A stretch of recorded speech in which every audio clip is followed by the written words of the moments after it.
ದಿನದಲ್ಲಿ ಸಂಜೆ 6 ಗಂಟೆಯಿಂದ ರಾತ್ರಿ 9 ಗಂಟೆಗಳ ಮಧ್ಯ ಸಮಯವನ್ನು ರುದ್ರ ಸಮಯ ಅಂತಾರೆ. ಈ ಸಮಯದಲ್ಲಿ ನಿದ್ರಿಸೋದು ನಿಷೇಧ.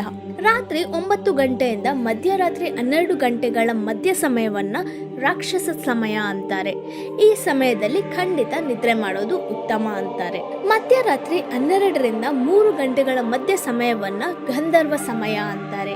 ಈ ವೇಳೆಯಲ್ಲಿ ಸೃಷ್ಟಿ ಮೊತ್ತ ಗಾಢ ನಿದ್ರೆಯಲ್ಲಿರುತ್ತೆ. 3 ಗಂಟೆಗಳಿಂದ ಬೆಳಗಿನ ಜಾವ 6 ಗಂಟೆಗಳ ಮಧ್ಯ ಸಮಯವನ್ನ ಮನೋಹರ ಸಮಯ ಅಂತಾರೆ. ಆ ಸಮಯದಲ್ಲಿ ನಿದ್ರೆಯಿಂದ ಎಚ್ಚೆತ್ಕೊಳ್ಬೇಕು ಅಂತ ನಿಯಮಗಳನ್ನ ಇಟ್ಟಿದ್ದಾರೆ. ಸಮಯದ ನಿಯಮಗಳು ಅರ್ಥ ಆಯ್ತಲ್ವಾ? ಮನೋಹರ ಸಮಯದಲ್ಲಿ ವಿಶ್ವಶಕ್ತಿ ಅಂದ್ರೆ ಕಾಸ್ಮಿಕ್ ಎನರ್ಜಿ ಅತ್ಯಧಿಕವಾಗಿ ಪ್ರಸರಿಸುತ್ತಿರುತ್ತೆ. ಆ ಸಮಯದಲ್ಲಿ ಧ್ಯಾನದಲ್ಲಿ ಕುಳಿತುಕೊಂಡು ಕ್ರಮಬದ್ಧವಾಗಿ ಆ ಪದ್ಧತಿನ ಪಾಲಿಸ್ತಿದ್ರೆ ಕೆಲವು ದಿನಗಳಲ್ಲೇ ನೀವೊಂದು ವಿಶೇಷವಾದ ಅನುಭೂತಿಗೆ ಒಳಗಾಗ್ತೀರಾ.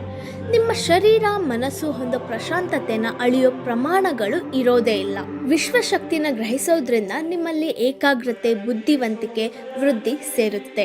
ಅದಕ್ಕಾಗಿಯೇ ಹೆಚ್ಚಾಗಿ ವಿಶ್ವಶಕ್ತಿನ ಗ್ರಹಿಸೋದಕ್ಕೆ ತಮ್ಮನ್ನು ನಿಕ್ಷಿಪ್ತ ಮಾಡ್ಕೊಳ್ಳೋಕೆ ಸಾಧಕರು ಬ್ರಹ್ಮ ಮುಹೂರ್ತನ ಉಪಯೋಗಿಸ್ಕೊಂಡು ಧ್ಯಾನದಲ್ಲಿ ಕುಳಿತುಕೊಳ್ತಾರೆ. ಇಲ್ಲಿ ನಿಮಗೆ ಒಂದು ವಿಷಯ ಹೇಳಬೇಕು. ಏಕಾಗ್ರತೆಗೋಸ್ಕರ ಧ್ಯಾನದ ವ್ಯವಸ್ಥೆಯಲ್ಲಿರಬೇಕು ಅನ್ನೋ ಅವಶ್ಯಕತೆ ಇಲ್ಲ.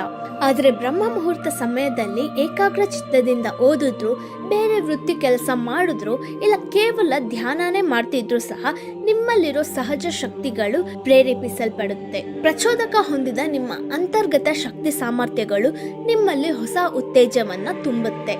ಶಾರೀರಿಕವಾಗಿ ಮಾನಸಿಕವಾಗಿ ಚುರುಕಾಗ್ತೀವಿ. ಹಾಗಾಗಿ ನಿಮ್ಮೊಳಗೆ ಆ ವಿಶ್ವಶಕ್ತಿಯನ್ನ ಸಾಧ್ಯವಾದಷ್ಟು ಹೆಚ್ಚಾಗಿ ಆಹ್ವಾನಿಸ್ಕೊಳ್ಬೇಕು. ಅಂದ್ರೆ ಕ್ರಮ ತಪ್ಪಬಾರ್ದು ಅಂತ ಅರ್ಥ.